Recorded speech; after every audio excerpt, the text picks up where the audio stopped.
This is an old Bluemels Featherweight bicycle pump made in England, and it's probably somewhere around 60 to 70 years old.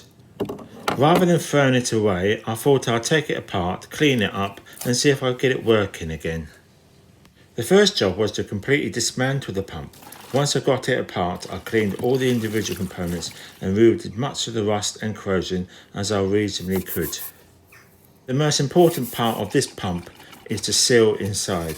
As you push the handle, that seal creates a pressure that forces air through the pump and into the tyre. I carefully cleaned the casing and the handle. I tried to make sure that I didn't actually rub off the name that was on the front of the pump. And then I cleaned the metal section inside.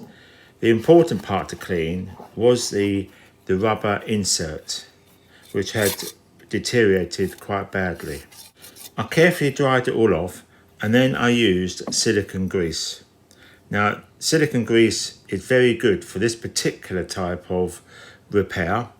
I carefully brushed the silicone grease around it and left it for about half an hour or so for it to impregnate into the rubber itself. While I waited, I also cleaned the adapter that connects to the pump to the inner tube.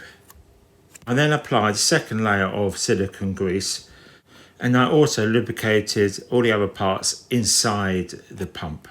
When I did that, I put it all back together again, and then I tested it carefully to see whether it worked as good as I remember these particular pumps worked many years ago. I tested it on my bike and found that it pumped it reasonably well, although it would never get up to the kind of pressure that new pumps can achieve. Thank you for watching, and if you got value from this video, then please share, like and subscribe. And if you want to see more DIY videos, then please go on to my channel.